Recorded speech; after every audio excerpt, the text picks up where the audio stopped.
आज का online class अभी स्टार्ट होने वाला है। आज क्या क्या हमने रेगुलेशन डिस्कस करेंगे, आइए हम देखते हैं। पहला पहला क्या है? Types of explosive to be used in mines. ठीक है, लिखते हैं इसमें types of explosive, type of explosive to be used in mines. ये क्या कह रहा है? ये कह रहा है माइंस में व्यवहार होने वाले बारूद किस प्रकार के होते हैं, वो किस टाइप का होता है। ये रेगुलेशन नंबर कितने पे आता है? ये आता है रेगुलेशन नंबर 153। 153 के अंतर्गत में आता है। ओके, पहला पॉइंट ये क्या कह रहा है? प्रत्येक माइंस में, ठीक है, प्रत्येक माइंस में एवरी माइंस में ओनर एजेंट और मैनेजर वो क्या करेंगे, किस टाइप का एक्सप्लोसिव को यूज करेंगे उनका माइंस में, वो निर्णय लेने का काम ये तीनों का है। किसका है? ओनर एजेंट और मैनेजर, उनका माइंस में किस तरह का एक्सप्लोसिव को यूज किया जाएगा, उनका रेस्पॉन्सिबिलिटी बनता है। ठीक है, सेकंड पॉइंट बोल रहा है ये भी जो एक्सप्लोसिव जो लेंगे ना, जो यूज करेंगे अपना माइंस में, वो क्या होना चाहिए? गुड क्वालिटी का होना चाहिए। ठीक है, गुड क्वालिटी का होना चाहिए। और क्या होना चाहिए? वो उसका गुड कंडीशन में भी उसको रखा जाएगा। ठीक है, ये जो एक्सप्लोसिव को रखा जाएगा ना, गुड कंडीशन में रखा जाएगा। ठीक है,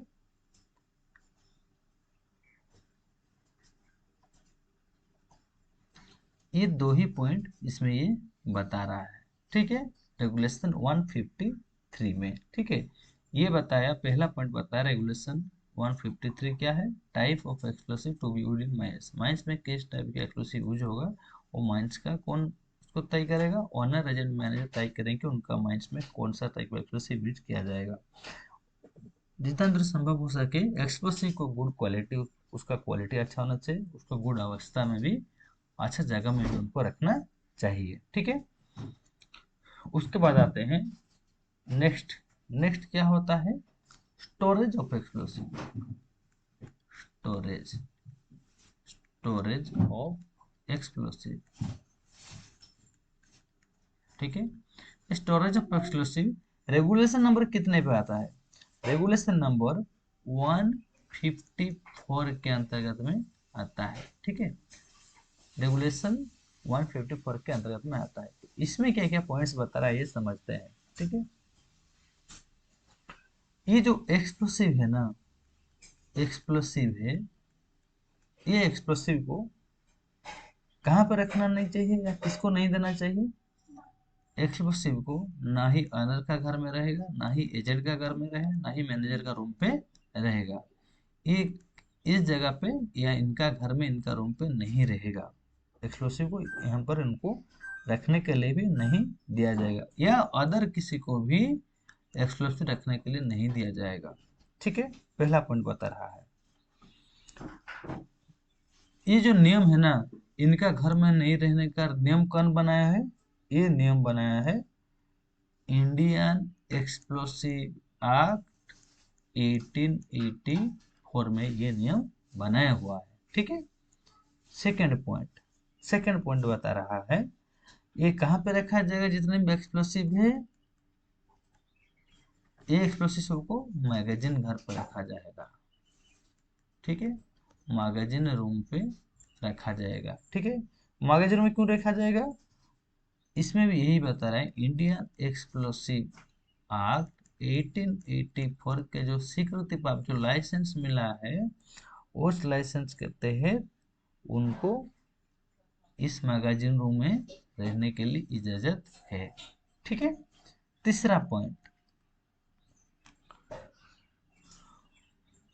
अगर मान लीजिए, ये भी बता रहा है जितना भी एक्सप्लोसिव मान लीजिए आपने ब्लास्टिंग के लिए लिए हुए हैं, चार्जिंग करने के समय पे कुछ एक्सप्लोसिव अगर बच जाता है, ठीक है, एक्सप्लोसिव अगर कुछ रह जाता है या एक्सप्लोसिव कहीं दूसरी जगह पे वो पाते हैं, तब इस खतरे में जितने भी एक्सप्लोसिव है सबको मैगजीन रूम पे आपको रिटर्न करना होगा, मैगजीन में ही आपको रिटर्न करना होगा, ठीक है। मैगजीन से ना, मैगजीन से कोई भी पर्सन जो है एक्सप्लोसिव नहीं लेके जाएगा, कहाँ लेके नहीं जाएगा, अपना घर को, ठीक है, अपना घर को कोई लेके नहीं जाएगा। इसमें और बता रहा है कि अगर ब्लास्टिंग करने का समय कुछ और से बच जाता है तो उसको लेकर करना पड़ेगा, और मान लीजिए माइंस के आसपास में कहीं पे अगर एक्सप्लोसिव मिल जाता है तब उस क्षेत्र में भी उनको रिटर्न करना होगा, कहाँ पे, मैगजीन रूम पे, ठीक है।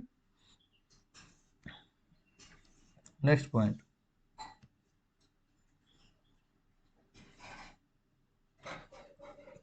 ये जो एक्सप्लोसिव है, ठीक है, ये जो एक्सप्लोसिव है वो कहाँ पे रखा जाता है, मैगजीन पर रखा जाता है, मैगजीन रूम पे ये रखा जाएगा बोल के ये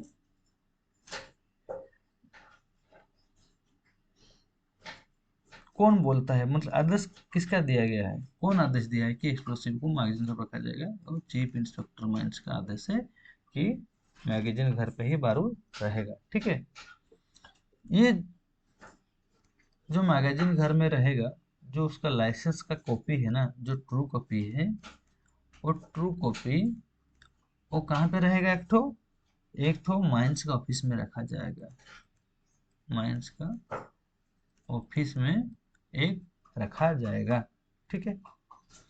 ये आता है टोटल जो है रेगुलेशन 154 के अंतर्गत में, ये सब टॉपिक आता है, मेन मेन पॉइंट्स, ठीक है। इसके बाद आते हैं नेक्स्ट चैप्टर, नेक्स्ट पॉइंट में क्या आता है, कैटरेज, ठीक है, कैटरेज,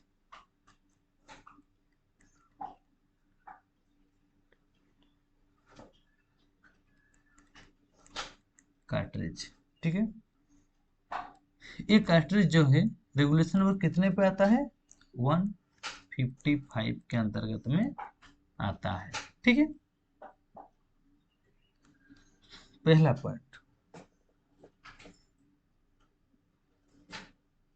जितने भी जो बारूद होता है ना, जितने भी जो कार्ट्रिज होता है, इसमें बोल रहा है कार्ट्रिज को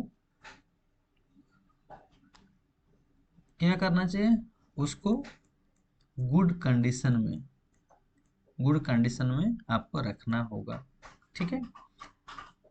मैगजीन पर रखें, चाहे जब आप एक्सप्लोसिव के लिए जो मैगजीन वैन पे अपने लोड करते हैं वहां पर ही उसको फेंक के नहीं रखना है, ना ही जब उतारते हैं फेंक फेंक के उतारना, ऐसा नहीं, उसको हमेशा अच्छा से आपको मेंटेन करना है, अच्छा से आपको रखना है, ठीक है। जिस रूप में आपको कैटरेज मिला है उसी रूप में ही आपको यूज करना है, ठीक है। और वो बता रहा है जो भी कार्ट्रिज रहता है ना, कार्ट्रिज और जो कि डिटोनेटर होता है, टीएलडी होता है, ये सबको एक साथ में नहीं रखा जाएगा, अलग अलग उसको रखा जाएगा, ठीक है।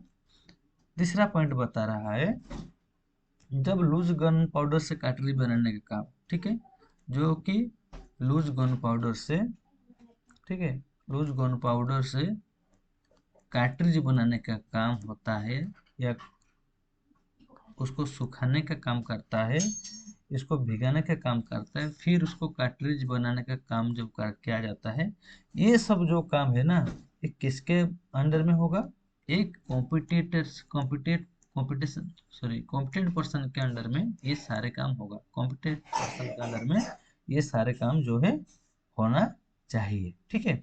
ये कहाँ पर होगा, जहाँ पर इंडियन एक्सप्लोसिव एक्ट 1884 का स्वीकृति दिए गए संस्था के पास, ठीक है, जहाँ पर लाइसेंस उनको मिला है, जहाँ पर करने के लिए उसी स्थान पे ही किया जाएगा। ये सब कौन सा काम, loose gun powder loose gun powder से कैटरेज बनाने के काम, उसको भिगाने के काम, उसको सुखाने के काम, उसको पुनर्निर्माण करने का काम, ये सब को कौन करेगा, एक कॉम्पिटेंट पर्सन के अंडर में ये सब काम होगा। कहाँ पर किया जाएगा, इंडियन एक्सप्लोसिव एक्ट 1884 के अधीन में स्वीकृति प्राप्त दिए गए संस्था को ही वहां पर उसी स्थान पे ही किया जाएगा, ठीक है।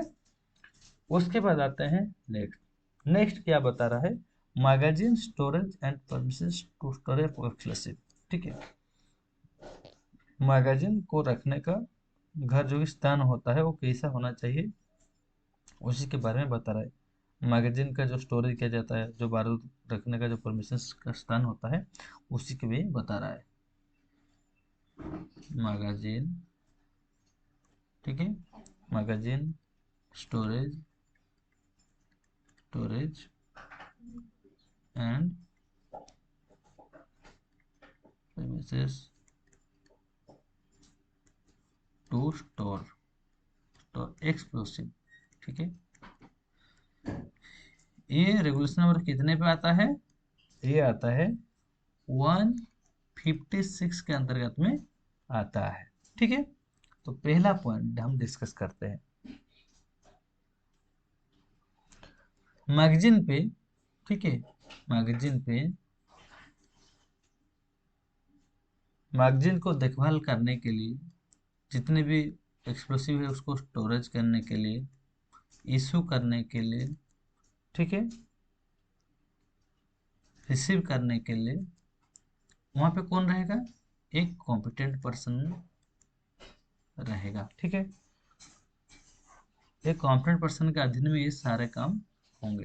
ठीक है, इस कॉम्पिटेंट पर्सन को क्या कहा जाता है, मैगजीन इंचार्ज भी कहा जाता है। ठीक है, सेकेंड पॉइंट, जब तक जरूरत नहीं होता है ना, जब तक माइंस में कोई भी एक्सप्लोसिव का जरूरत नहीं होगा, तब तक एक्सप्लोसिव को इशू नहीं किया जाएगा। जब तक जरूरत नहीं होता है तब तक एक्सप्लोसिव इशू नहीं किया जाएगा। हाँ, कौन सा एक्सप्लोसिव फर्स्ट इशू किया जाएगा, जो रिटर्न एक्सप्लोसिव होता है ना, जो रिटर्न एक्सप्लोसिव होता है उसको फर्स्ट इशू किया जाएगा। ठीक है, तीसरा पॉइंट,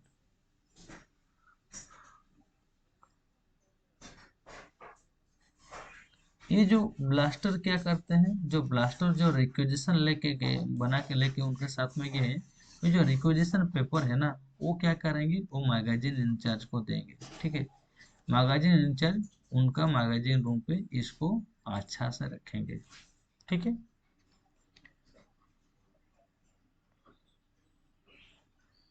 और मैगजीन इंचार्ज, ठीक है, मैगजीन इंचार्ज जो है उनका जो रजिस्टर है, रजिस्टर में मेंटेन करके लिख के रखेंगे कि कितने कॉम्पिटेंट पर्सन आए होते, उनका जो असिस्टेंट कितने आए हुए होते, कौन है था, उनका नेम एंड डिटेल्स लिखेंगे, कितना एक्सप्लोसिव इशू किए हैं, ठीक है, कितना रिटर्न हुआ है, सब का हिसाब वो अपना रजिस्टर के अंदर में रखेंगे। कौन रखेगा, जो होता है मैगजीन इंचार्ज। ठीक है, एम आई कर देता हूँ, समझ लीजिएगा, जो कि मैगजीन इंचार्ज। ठीक है, इतना टॉपिक्स इसके अंदर में 156 के अंतर्गत में आता है। ठीक है, नेक्स्ट चैप्टर, बारूद ढोने का काम या बक्सा जो डिब्बा होता है ना, उसी के पूरा भी हम डिस्कस करेंगे। केसेस और कंटेनर्स,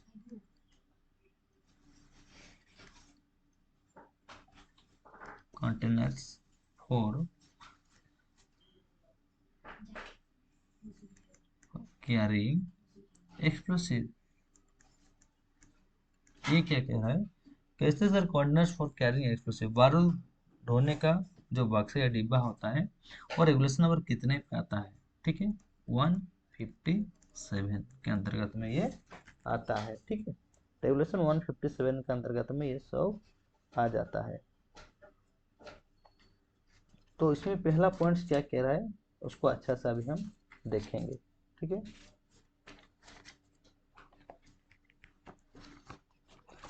पहला पॉइंट कह रहा है,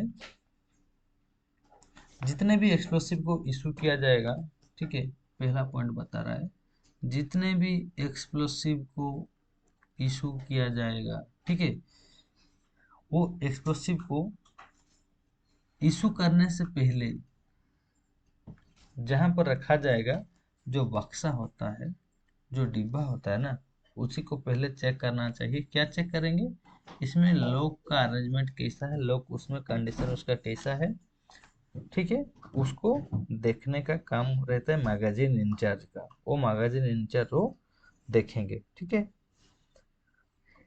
ये जो बक्सा रहेगा ना, ये जो बक्सा रहेगा, ये बोल रहा है आयरन और स्टील का होना चाहिए।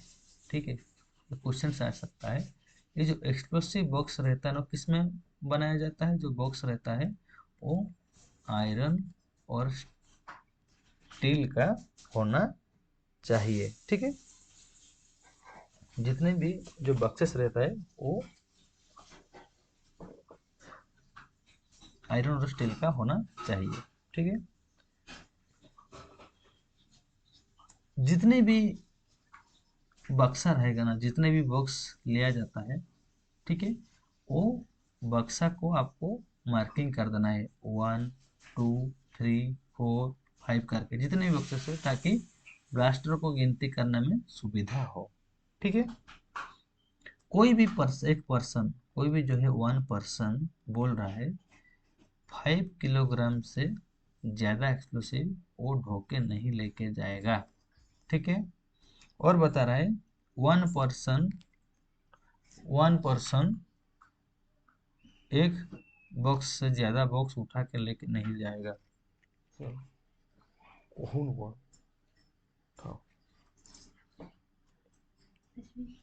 नहीं,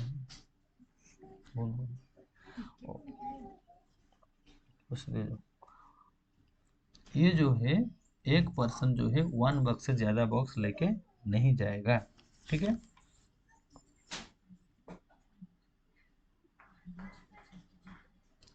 ये जब, ठीक है, ये जब शिफ्ट खत्म हो जाएगा ना, सारे काम जब खत्म हो जाएगा तो उसका, सॉरी, ये जो बक्सा जो होता है ना, जो बॉक्सेस का रहता है ना, उसका जो के रहता है, जो चाबी रहता है, उसका चाबी को कौन रखे? जो ब्लास्टर रहते हैं, ब्लास्टर अपना शिफ्ट में वो उनके पास में रखेंगे। ठीक है, ये होता है 157 में जो डिस्कस किया गया है, ये सारे कंप्लीट है। ओके, इसके बाद देखते हैं नेक्स्ट चैप्टर। नेक्स्ट चैप्टर क्या होता है? नेक्स्ट चैप्टर होता है ट्रांसपोर्ट ऑफ एक्सप्लोसिव। ठीक है, नेक्स्ट चैप्टर होता है transport of explosive. Transport of explosive. Transport explosive क्या होते हैं? बारूद का जो परिवहन, ठीक है, बारूद का परिवहन जो होता है वो रेगुलेशन 158 के अंतर्गत में आता है। ठीक है, इसमें जो पॉइंट्स दिया गया है ना, इसमें जो पॉइंट्स दिया गया, इनमें से सब पॉइंट्स क्या है जो अंडरग्राउंड ये में ये बता रहा है। जितने भी ये जो पॉइंट दिया गया अंडरग्राउंड माइंस के लिए दिया गया है। लेकिन फिर भी जब ट्रांसपोर्ट का एक्सप्लोसिव होता है तो ओपन कास्ट माइंस में किस तरह से करना चाहिए मैं आपको शेयर कर रहा हूँ। ठीक है, ये जो बुक्स में दिया गया अंडरग्राउंड में ज़्यादातर अंडरग्राउंड का पॉइंट दे दिया है। तो बेसिकली आपको जो आपको ही क्वेश्चन जो पूछा जाएगा एक्सप्लोसिव को आपको जो ट्रांसपोर्ट करना है, तो कि क्या क्या आपको ब्लास्टिंग साइड लेके जाना है, तो आपको क्या करना चाहिए, उसी के ऊपर पॉइंट्स बता रहा है। तो पहले क्या बोल रहा है, जब आपको ट्रांसपोर्टिंग करके लेके जाना है, ठीक है, ट्रांसपोर्ट करके लेके जाना है, तब पहला पॉइंट बता रहा है जितने भी एक्सप्लोसिव को ना, एक्सप्लोसिव बॉक्स को गुड कंडीशन में आपको वैन के अंदर में रखना चाहिए। वहाँ पे जब लोड किया जाता है ना, तब वो क्या करना है, उसको कोई पर्सन ऊपर में रह के उसको स्टेप बाय स्टेप उसको सजा के रखेगा, ना ही कोई फेंक के देगा कि थ्रो के हिसाब से फेंकेगा नहीं, रख दिए। रखने का काम कंप्लीट होने के बाद क्या किया जाएगा, एक्सप्लोसिव वैन को ना, एक्सप्लोसिव वैन को उसको अच्छा से लॉक कर देना चाहिए। ठीक है, उसको अच्छा से लॉकेट मतलब लॉक कर देना चाहिए। ठीक है, उसका जो चाबी है ना, चाबी कौन, जो ब्लास्टिंग फॉरमैन है, ब्लास्टिंग ब्लास्टर, ब्लास्टर या ब्लास्टिंग का फॉर्मेट जो रहते हैं, जो साथ में रहेंगे उनके पास रहना चाहिए। ठीक है, ब्लास्टर या ब्लास्टिंग फॉर्मेट। तीसरा पॉइंट बता रहा है, जब एक्सप्लोसिव वैन आप पब्लिक रोड में जा रहे हैं, ठीक है, ट्रांसपोर्ट करके ले जा रहे हैं, तब आपको क्या है, वहाँ पर जो ट्रैफिक नियम है, ट्रैफिक रूल को आपको मान के चलना होगा। ठीक है, जब पब्लिक रोड पे आप लेके जा रहे हैं, तब उस क्षेत्र में ये बता रहा है कि चोरी से रोकने के लिए, ठीक है, चोरी से रोकने के लिए आपको सिक्योरिटी का भी अच्छा से व्यवस्था करना होगा। ठीक है, क्या होता है, बीच बीच में जैसे कि मान लीजिए कोई भी माइंस नक्सल के एरिया में आ जाता है, तब उस क्षेत्र में जब आपका ट्रांसपोर्ट एक्सप्लोसिव जो कि भारत का परिवहन होता है, उस टाइम अटक कर सकता है, इसलिए आपको सिक्योरिटी का भी प्रबंध करना आवश्यक है। ठीक है, उसके बाद बोल रहा है, जो भी वैन का ड्राइवर होते हैं ना, वो क्या करेंगे, हमेशा सीट बेल्ट को यूज करेंगे। नेक्स्ट पॉइंट बता रहा है, जो लोडेड एक्सप्लोसिव वैन है, ये ठीक है, लोडेड एक्सप्लोसिव वैन को क्या किया जाएगा, कहीं पे गैरेज पे लेके आपको मेंटेनेंस नहीं करना होगा। जो भी करना होगा आपको भारत लाने से पहले ही आपको वहाँ पे इंस्पेक्शन करके उसका कंडीशन सब देखना होगा। ठीक है, लोडेड एक्सप्लोसिव वैन को आपको कहीं गैरेज पे ले जाके खड़ा नहीं करना है। ठीक है, और बता रहा है कि डीजल फिलिंग भी, ठीक है, अगर डीजल फिलिंग होता है तो डीजल फिलिंग भी लोडेड एक्सप्लोसिव वैन में आपको नहीं करना है। ठीक है, और बता रहा है, जो भी आपको कहीं पे अगर ऐसे कॉन्जेस्टेड एरिया में आपको वैन को पार्क नहीं करना है। ठीक है,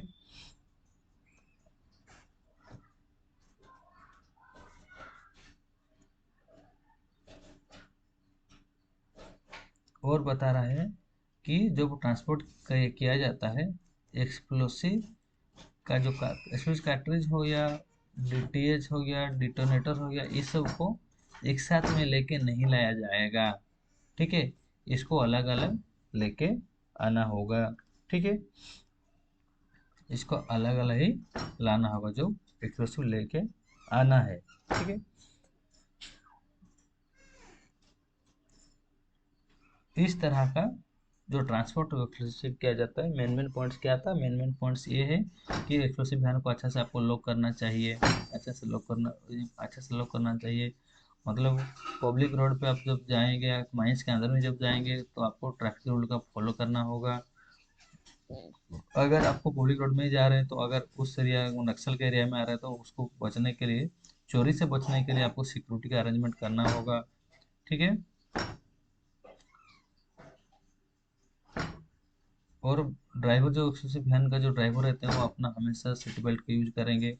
लोड एक्सक्लूसिव वैन को कहीं गैरेज पे खड़ा नहीं करेंगे, ना ही पेट्रोल पंप पे ले जाके डीजल भरेंगे, ऐसा काम वो नहीं करेंगे।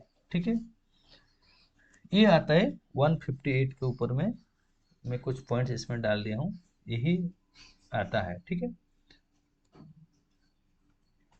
जो बुक्स में डाला है ना, वो एक्चुअली अंडरग्राउंड में अंडरग्राउंड वाला ये पॉइंट्स दे दिया है। ठीक है, रिजर्व स्टेशन, जो कि रिजर्व स्टेशन भी ये बता रहा है, इसको भी डिस्कस कर देते हैं। ओ 159 जो, ठीक है, वो भी अंडरग्राउंड के लिए रिजर्व स्टेशन, रिजर्व स्टेशन। ठीक है, इसका क्या पॉइंट्स आता है, इसमें पॉइंट्स बता रहा है,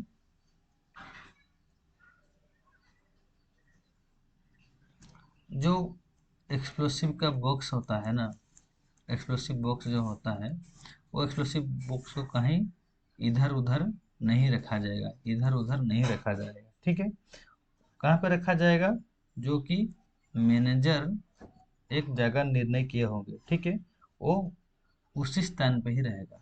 ठीक है, मान लीजिए ये मैनेजर जो कि ऑलराउंड मैनेजर है, असिस्टेंट मैनेजर है, जिस एरिया पे वो बताए हैं उसी प्लेस में ही वो एक्सप्लोसिव को रखा जाएगा। ठीक है, वो कहाँ पे कब का बात बोल रहा है, मान लीजिए आप मैगजीन से आपने एक्सप्लोसिव लेके आ गए, ठीक है, मैगजीन से आपने एक्सप्लोसिव लेके आइए कहाँ पे, माइंस पे। माइंस में मान लीजिए आपका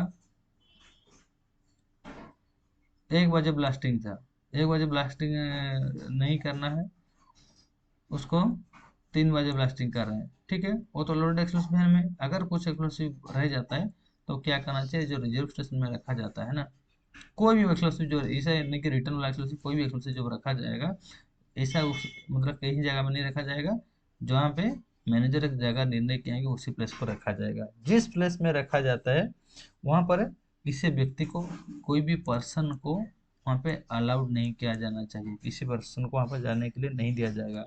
उस एरिया को अच्छा से फेंसिंग करना चाहिए, ठीक है, अच्छा से फेंसिंग वहाँ पर देना चाहिए, ठीक है। उसको नीट एंड क्लीन रखा जाएगा, ऊपर में उसको लिख दिया जाएगा, क्या लिख दिया जाएगा, रिजर्व स्टेशन, ठीक है, जैसे कि सोच वो दिखाई दे, रिजर्व स्टेशन, ठीक है, रिजर्व स्टेशन बोले तो अच्छा से वो दिखाई दे। ये इतना ही पॉइंट्स बता रहा है, ठीक है। नेक्स्ट, नेक्स्ट क्या होता है, नेक्स्ट बता रहा है ब्लास्टर्स, ब्लास्टर्स, ठीक है।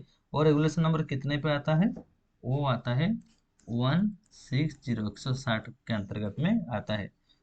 जो बारूद फुटाने का जो सक्षम व्यक्ति होते हैं वो ब्लास्टर कहलाते हैं, ठीक है।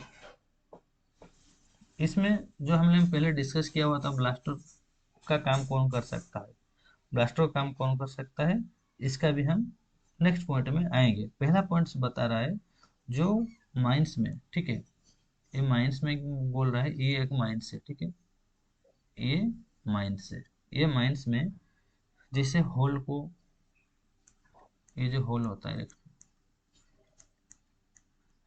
ये होल को ये एक्सप्लोसिव भरने का काम हो, मतलब एक्सप्लोसिव भरने का काम हो, चार्जिंग का काम हो, फिर मिट्टी देके स्टेमिंग का काम हो, ठीक है, स्टेमिंग का काम हो, ये सब जो काम होगा ना, ये काम में कौन प्रेजेंट रहेगा, ब्लास्टर। इसमें बोल रहा है ये सब कामों में ब्लास्टर प्रेजेंट रहेंगे, ठीक है, वहां पर उपस्थित रहेंगे, ठीक है। माइंस में जो ब्लास्टिंग का कार्य होता है, चार्जिंग का होता है, बारूद भरने का काम होता है, कार्ट्रिज धोने का काम हो, उतारने का काम हो, कोई भी जो काम रहता है वहाँ पे वो मौजूद रहेंगे, ठीक है। ब्लास्टर सर्टिफिकेट मतलब ब्लास्टर नियुक्ति या ब्लास्टर कार्य कौन कर सकता है, जिसके पास मैनेजर का सर्टिफिकेट हो, फॉरमैन का सर्टिफिकेट हो, मेट का सर्टिफिकेट हो, यानी ब्लास्टर का सर्टिफिकेट हो। ये जब तक इसका ये सर्टिफिकेट जिसके पास है वो ब्लास्टर का कार्य कर सकता है, ठीक है। पॉइंट तीसरा, हाँ, ये तो काम कर सकता है, ये सब ब्लास्टर काम कर सकता है, लेकिन ब्लास्टर क्या नहीं कर सकता है, ब्लास्टर एक काम किसका नहीं कर सकता है, जो कि रेगुलेशन 116 के अंतर्गत में जो कॉम्पिटेंट पर्सन का जो एग्जामिनेशन का काम करता है, मान लीजिए यहाँ पर 30% काम करते हैं, उनका रेस्पॉन्सिबल के लिए, उनका देखभाल करने के लिए जो कॉम्पिटेंट पर्सन का काम होता है वो ब्लास्टर नहीं कर पाएगा, उसको ना ही करने के लिए परमिशन दिया जाएगा, उसका सिर्फ ब्लास्टिंग करना है, ठीक है। और ये बता रहा है कि मान लीजिए ब्लास्टिंग हो जाने के बाद, ब्लास्टिंग हो जाने के बाद उसमें बोला, ऐसा नहीं कहा जाएगा कि ब्लास्टिंग का जो मटेरियल निकला है वो, जो मटेरियल निकला है वो आर्म नहीं है, और नहीं निकला, ये सब वो भी निकल गया, ये अच्छा से ये नहीं किया, ऐसा किया तो ब्लास्टर का पैसा काट दो, ऐसा नहीं कर पाएगा कोई भी, उसका इसके साथ कोई लेना देना नहीं, इसका काम है ब्लास्टिंग कर दिया, चाहे माल निकले चाहे वो भी निकले, उसके इसके साथ कोई रिलेशन नहीं है, ना ही उसका आप पैसा काट पाएंगे, ठीक है। नेक्स्ट टॉपिक बोल रहा है, अगर कोई भी माइंस में जब इलेक्ट्रिक ब्लास्टिंग होता है, ठीक है, ईडी इलेक्ट्रिक डिटोनेटर सब जो ब्लास्टिंग होता है, इलेक्ट्रिक ब्लास्टिंग जब होता है, एक ब्लास्टर, ठीक है, एक ब्लास्टर एक शिफ्ट में जो ब्लास्टिंग करता है, एक साथ कितना होल को ब्लास्ट करेंगे, 80 होल से ज़्यादा ब्लास्ट नहीं करेंगे इलेक्टिव ब्लास्टिंग से, ठीक है। अगर ऑर्डिनरी ब्लास्टिंग कर रहे हैं एक ब्लास्टर एक साथ में कितना करेंगे, 50 होल से ज़्यादा नहीं करेंगे, ठीक है। और बता रहा है जो भी ब्लास्टिंग में जो कोई भी माइंस जो ब्लास्टिंग होता है ना, ब्लास्टिंग का टाइमिंग जो है एक ही टाइम रखा होगा, ताकि नज़दीक में जितने भी एरिया रहता है सभी को पता चल जाना चाहिए कि अभी उस स्थान में ब्लास्टिंग होने वाला है, ठीक है। ब्लास्ट करने से पहले, ठीक है, ब्लास्ट करने से पहले ब्लास्टर क्या करेंगे, अगर ऑर्डिनरी ब्लास्टिंग है, ऑर्डिनरी ब्लास्टिंग है, अगर ऑर्डिनरी ब्लास्टिंग होता है ना, ऑर्डिनरी जो ब्लास्टिंग होता है, मान लीजिए ये ब्लास्टिंग फेस है, यहीं एरिया में ब्लास्टिंग हो रहा है, यहीं से जो शेल्टर होता है, ठीक है, अभी क्या है मोबाइल वैन का जो आ जाता है, मोबाइल वैन का शेल्टर आ जाता है, ऑपोजिट साइड में जाके रहता है, वहीं से वो फायर करता है।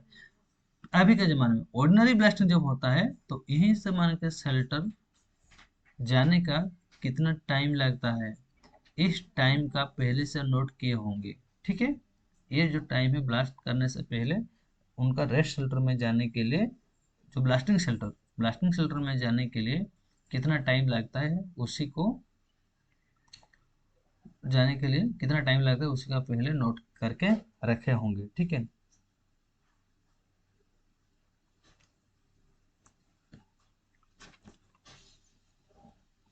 लास्ट में बता रहा है ब्लास्टिंग का कार्य कंप्लीट होने के बाद उनका जो डायरी रहता है, जो रजिस्टर रहता है, उसमें वो मेंशन करेंगे कितना होल मतलब ब्लास्ट किए, कितना होल मतलब एक्सप्लोसिव को रिटर्न किए, ठीक है, कितना टाइम पे किया गया, कितना समय पे किया गया है, ठीक है, उसका सारे डिटेल जो है अपना रजिस्टर के अंदर में वो रखेंगे, okay.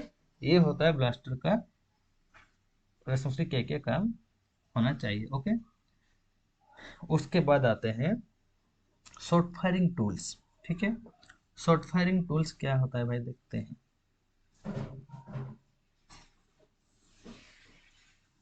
Short firing, short firing tools, ठीक है। शॉर्ट फायरिंग का उपकरण क्या क्या होता है, तो रेगुलेशन नंबर कितने पे आता है, 161, 161 के अंतर्गत में आता है। पहला पॉइंट बता रहा है जो कि मिट्टी रहता है, ठीक है, सैंड रहता है, बालू रहता है, होल को भरने के लिए, ठीक है, उसको ठसाने के लिए, जैसे कि स्टेमिंग के लिए क्या मौजूद होना चाहिए, मिट्टी होना चाहिए, बालू होना चाहिए और स्टेमिंग रोड भी होना चाहिए, क्योंकि ये सब को स्टेमिंग करने के लिए ये स्टेमिंग रोड होना चाहिए। तो पहला पॉइंट बता रहा है कि जो उसका शॉर्ट फायरिंग का टूल्स में क्या आएगा, स्टेमिंग रोड आएगा, वो वुड का होना चाहिए, चाहे बांस का भी होना चाहिए, ठीक है। सेकेंड पॉइंट बता रहा है एक तो जो होल को साफ करने के लिए ना, होल को साफ करने के लिए जो दस्ता जो ब्रश होता है वो स्क्रैपर, ठीक है, स्क्रैपर एक तो होना चाहिए। पहला हो गया स्टेमिंग रोड, स्क्रैपर। तीसरा बता रहा है क्रीपर, ठीक है, क्रीपर। तीसरा हो गया क्रीपर, वो क्या होता है, जैसे कि फ्यूज वगैरह को काटने के लिए उसका ये जरूरत होता है, ठीक है। और क्या होता है, चौथा प्रिंकर, ये सब का जरूरत होता है, 161 में ये मेंशन किया गया है, ओके। उसके बाद आता है 162 जो कि drilling, charging, stemming and firing of short hole, ठीक है।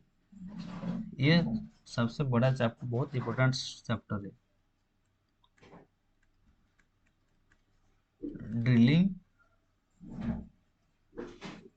Charging, stemming and firing, firing of short, ठीक है। ये रेगुलेशन नंबर कितने पे आता है?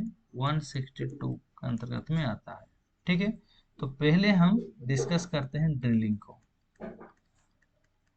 ड्रिलिंग, ठीक है, ड्रिलिंग को पहले डिस्कस करते हैं। ड्रिलिंग आपको बुक्स में जो दिया है, छोटा सा एक दो तीन पॉइंट देके उसको बंद कर दिया है, लेकिन हम ड्रिलिंग के ऊपर और थोड़ा हम विस्तार रूप में समझते हैं, समझेंगे कि जिस एरिया पे आपको पहले ड्रिल करना है, ठीक है, जिस एरिया पे आपको पहले ड्रिल होल करना है, तो उस एरिया को जाके आपको इंस्पेक्शन करना होगा, देखना होगा, जिस एरिया अपने आप ड्रिलिंग करेंगे। क्या देखना है? मैं आपको हमेशा बताता हूँ कि जिस एरिया में भी आप इंस्पेक्शन करने जाते हैं ना, वहाँ पे पहले चार दिशा को देखना होगा। क्या क्या? नॉर्थ, साउथ, ईस्ट, वेस्ट, उसके बाद टॉप एंड बॉटम। ठीक है, ये बता रहा है जिस एरिया पे आप ड्रिलिंग करने के लिए जाएंगे, उस एरिया पे आप जाके पहले क्या देखेंगे? 6 डायरेक्शन हजार देखेंगे। पहला पॉइंट है 6 डायरेक्शन हजार। ठीक है, ये क्या होता है? North, south, east, west, bottom and top, पहले चार दिशा को देखना है और ऊपर देखना है, नीचे देखना। मान लीजिए ये बेंच पे आपको ड्रिल करना है, ठीक है, ये बेंच पे ड्रिल करेंगे, इसके ऊपर देखें, क्या देखेंगे? मान लीजिए इस बेंच में कुछ हैंगिंग मटेरियल नहीं है, तो कुछ लूज बोल्डर नहीं है, तो जाके ड्रिलिंग करने का समय गिरने का चांसेस है, ये देखना है। और जहां पर आपने ड्रिलिंग कर रहे होंगे, उससे पहले ये देखना है कि उसमें कहीं अंडरकट तो नहीं है। ये सब पॉइंट आपको पहले देखना है। वो आपने देख लिया, देखने के बाद अगर सही है, उसके बाद क्या है? Drill machine. ड्रिल मशीन का सेफ्टी फीचर को आपको देखना है। उसका सेफ्टी फीचर्स अगर सब ओके है, तब उसके बाद उसका ऑपरेटर को आपको टूल बॉक्स टॉक देना है, उसको समझाना है कि किस तरह से आपको ड्रिलिंग करना है। ड्रिलिंग करने के समय में धूला ना उड़े, इसीलिए आपको वो ड्रिलिंग करना चाहिए। आपको पीपी आपको हमेशा यूज करना चाहिए और आपको सुरक्षा मुताबिक काम करना चाहिए।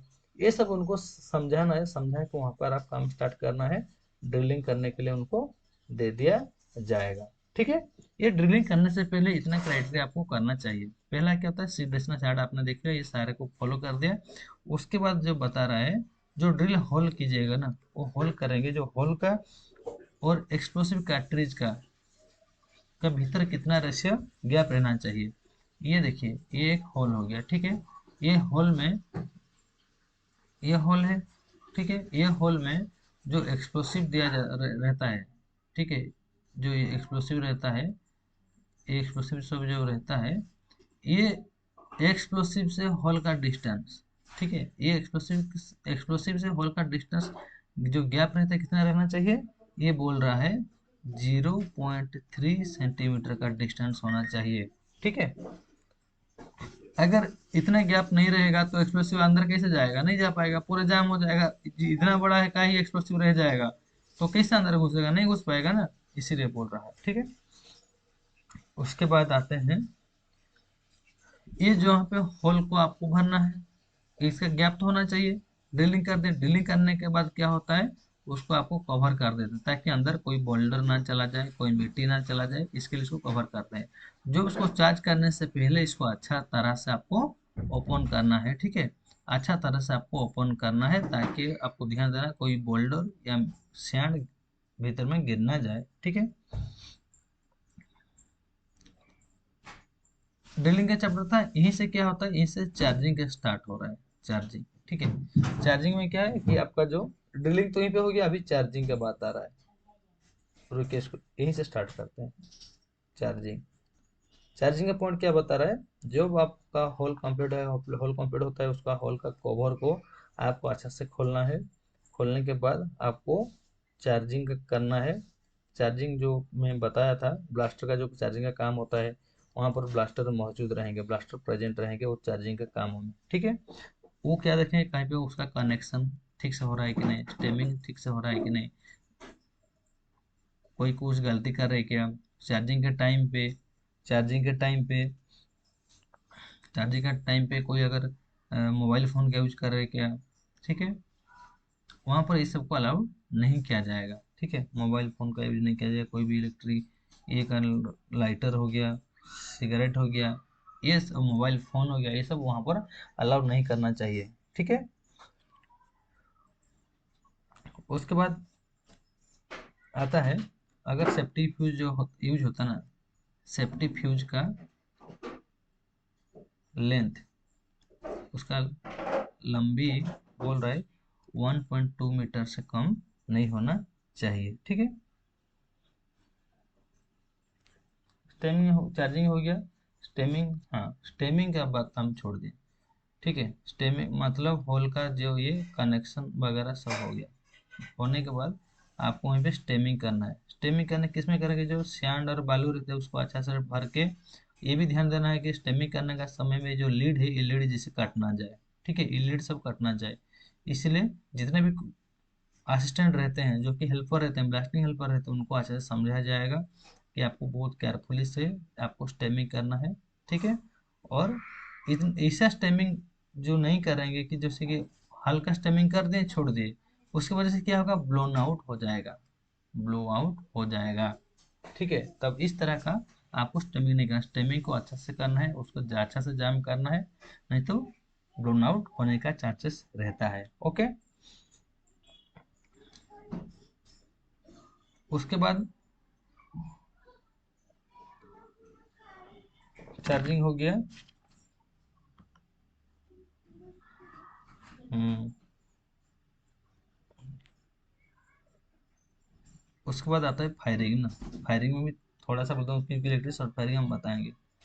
फायरिंग, फायरिंग में भी आपको देखना है कि फायरिंग करने से पहले सभी जो रोड है रहता है, जो कि आदमी आता जाता करता है, एंट्रेंस पॉइंट है, माइंस का एंट्रेंस पॉइंट है, ये सब एरिया में आपको रिगार्ड्स भेज देना है। ठीक है, रिगार्ड्स को कि कॉम्पिटेंट पर्सन हो चाहे सिक्योरिटी हो, आपको वहाँ पर भेज देना चाहिए, ताकि वो लोग वहाँ पे गाइड करे, किसी को अंदर आने जाना दे, उनको समझाए कि अभी ब्लास्टिंग होने वाला है और क्या करना चाहिए। मोबाइल वैन जो आया है उसमें अभी अनाउंस करने का भी माइक का सिस्टम दिया हो, वहाँ पे आप अनाउंस करके बता भी सकते हैं कि अभी ब्लास्टिंग होने वाला है, कृपया खान के भीतर कोई ना रहे, वो अंदर ना जाए।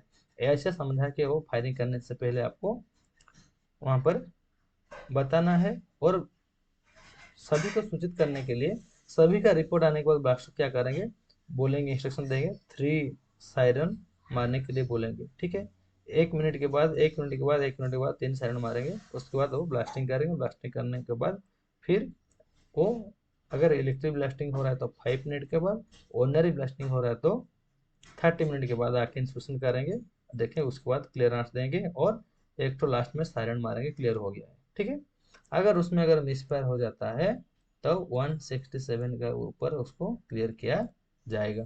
ठीक है, 162 वहां पर कंप्लीट। ठीक है,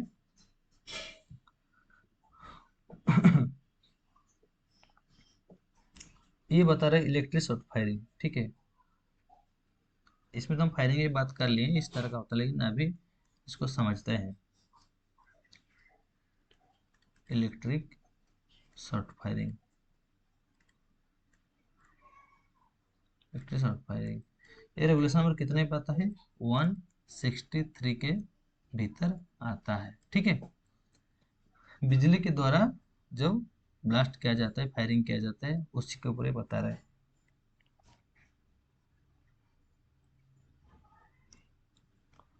ये पहला पॉइंट बता रहा है, जो हम लोग जो इलेक्ट्रिक ब्लास्टिंग करते हैं ना, किसके, जो हम लोग जो मशीन के सहायता से हम ब्लास्ट करेंगे, ठीक है, वो यंत्र जो होता है ना, वो मशीन जो होता है, उसको अच्छा से पहले से इंस्पेक्शन क्या होना चाहिए, उसको जांच हो जाना चाहिए, और उसका वो काम कर रहा है कि नहीं, वो वर्किंग कर रहा है कि नहीं, ब्लास्टिंग पहले से आपको देखना है। ठीक है,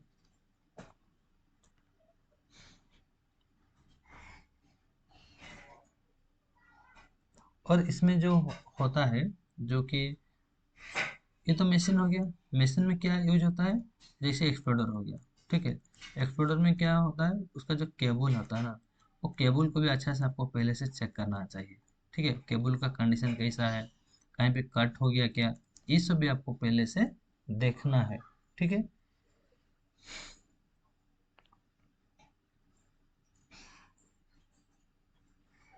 जो भी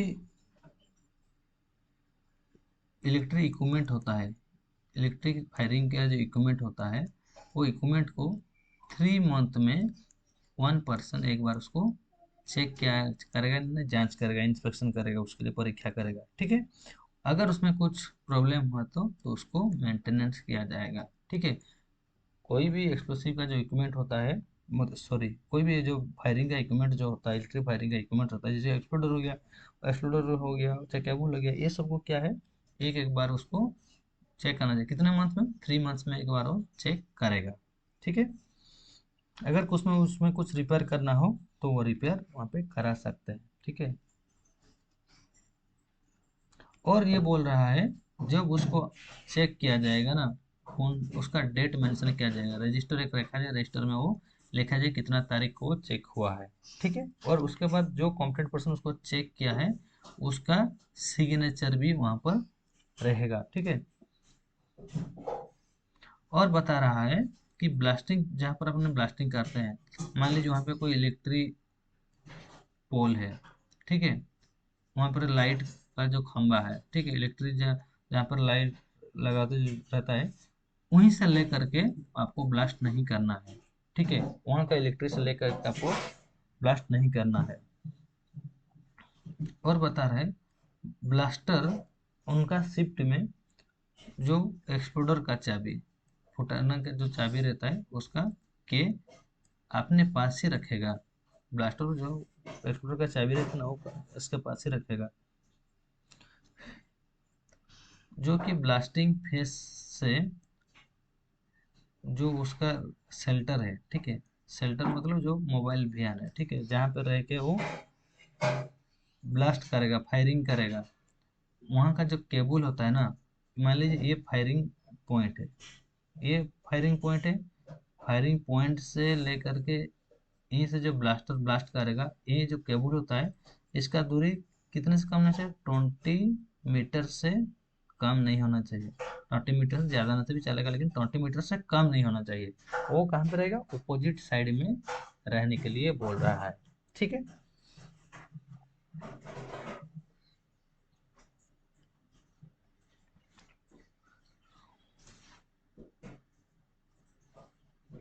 जैसे कि मान लीजिए ये जो केबल, मतलब ये तो फायरिंग पॉइंट है, फायरिंग से दो केबल जाता है, और कहाँ पे जाता है? वो एक्सप्लोडर में उसको लगाया जाता है। ठीक है, ये जो एक्सप्लोडर, ये जो केबल है, ये केबल का जो कंडीशन है उसको भी अच्छा से देखना होगा। अगर उसमें अगर करंट नहीं आ रहा है तो उसके लिए उसको रिस्पॉन्सिबल होना होगा। ठीक है,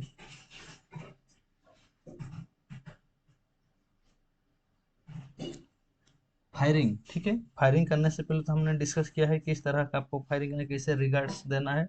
रिगार्ड्स चारों तरफ से क्लियरेंस आने के बाद आप ब्लास्ट करेंगे। ब्लास्ट करने के बाद तुरंत ही एक केबल जो है ना, एक केबल को एक्सप्लोडर से आपको अलग करना है। ठीक है, उसको तुरंत ही खोल देना है। खोलने के बाद 5 मिनट्स के बाद आपको जाके इंस्पेक्शन करना है। ठीक है, ये बता रहा है कि आपने जोड़ दिया, मान लीजिए ये अभी हम डिस्कस कर रहे हैं फायरिंग का पॉइंट ना, तो आपको जोड़ के कहाँ चले गए? शेल्टर पे चले गए, शेल्टर पे चले गए। शेल्टर का बात आ जाएगा तो वो कितना आता है शेल्टर, टेकिंग शेल्टर,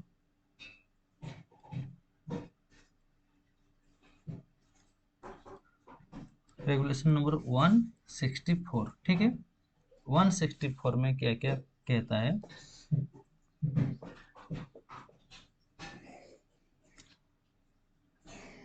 सभी व्यक्ति, एवरी वर्कर्स या एवरी पर्सन, उनको कहाँ पे ब्लास्टिंग पहले क्या किया जाएगा? उनको शेल्टर पे लेके रखा जाएगा। ठीक है, ये जो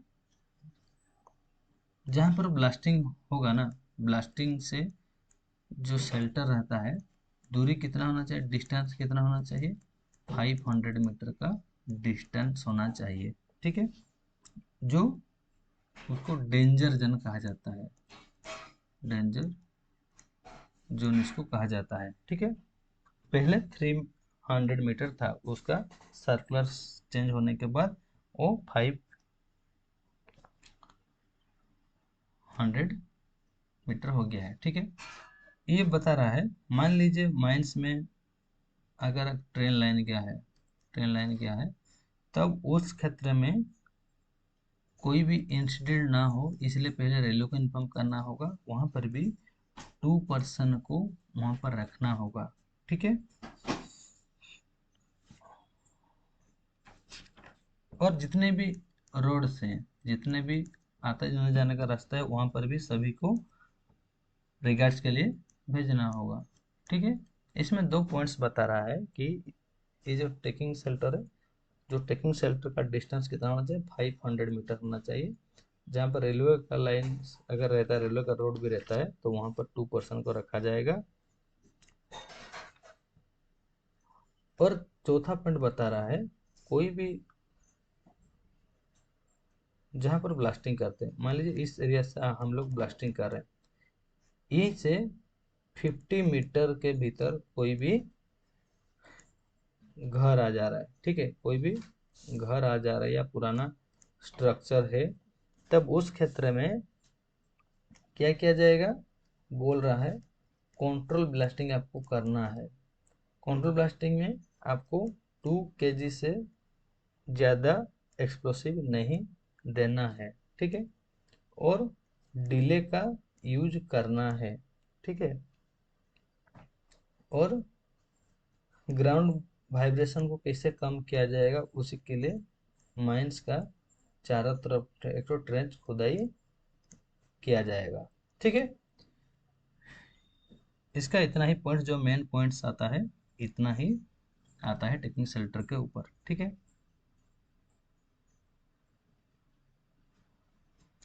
ओके। उसके बाद 166 जो है, 166 क्या कहते हैं, 166 जो कि बोल रहा है कि इंस्पेक्शन आफ्टर शॉर्ट फायरिंग, ये तो हमने ऑलरेडी डिस्कस किया हुआ था। ठीक है, इंस्पेक्शन आफ्टर शॉर्ट फायरिंग, ये जो बोलता है कि एक्सप्लोसिव को मतलब ब्लास्ट करने के बाद जो इंस्पेक्शन है, हम बताए थे ना कि अगर ईडी से कर रहे हैं, इलेक्ट्रिक ब्लास्टिंग से 5 मिनट के बाद आपको जाना है। ऑर्डिनरी डिटेंस जब कर रहे हैं 30 मिनट के बाद आपको इंस्पेक्शन करने के लिए जाना होगा। ठीक है, और कब, वहाँ पर जैसे कि डस्ट, ठीक है, फोम, ये सब जब क्लियर हो जाएगा, तब आप जाकर वहाँ पर इंस्पेक्शन करने दिया जाएगा। हाँ, इसमें एक क्वेश्चन आता है कि ब्लास्टिंग होने के बाद इनमें से कौन पर्सन जो इंस्पेक्शन करने के लिए नहीं जाएगा, ऑप्शन क्या देगा, manager, blaster, blasting foreman and mate. ठीक है, ये जो मेट है जो है ब्लास्टिंग के बाद इंस्पेक्शन करने के लिए नहीं जाएगी, ये क्वेश्चन आता है। ठीक है,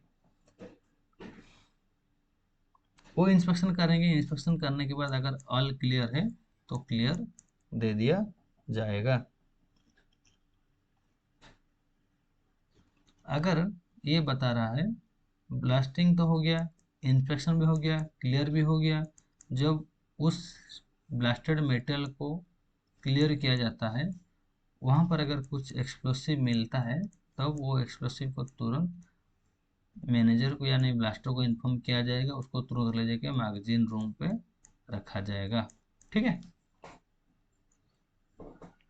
166, 167, 167 वो क्या होता है, मिस फायर। ठीक है, मिस फायर। ठीक है,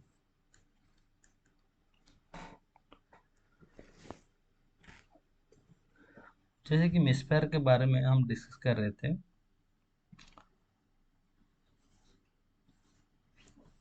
पहले से हम जब डिस्कस किए कि इलेक्ट्रिक ब्लास्टिंग में 5 मिनट्स के बाद, ऑर्डिनरी ब्लास्टिंग 30 मिनट्स के बाद, जब हम इंस्पेक्शन करके जाके देखते हैं वहाँ पे मिसफायर हुआ। मिसफायर क्या मतलब, ब्लास्टिंग होने के बाद हॉल में अगर एक्सप्लोसिव रह जाता है किसी कारण की वजह से, तब उसी को हम मिसफायर कहते हैं। ठीक है, ठीक है, तो उस एक्सप्लोसिव को पहले हमको पता करना चाहिए किस कारण से मिसफायर हुआ है, किस कोज से। पहला पॉइंट है, अगर हम लोग इलेक्ट्रिक ब्लास्टिंग जब करते हैं ना, तो उसमें देखते हैं कहीं पे कनेक्शन कुछ गलती है क्या, कहीं पे कुछ लीड कटा हुआ है क्या, जब स्टेमिंग के समय पे ठीक है।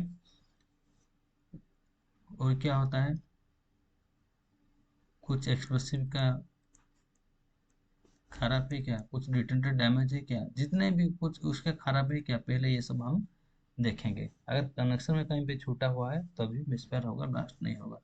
अगर ये सब मतलब नहीं है, ब्लास्टिंग हो गया है, ब्लास्टिंग होने के बाद जो टीएलडी था, डीटे था, जो लीड था, ये सब जल गया है।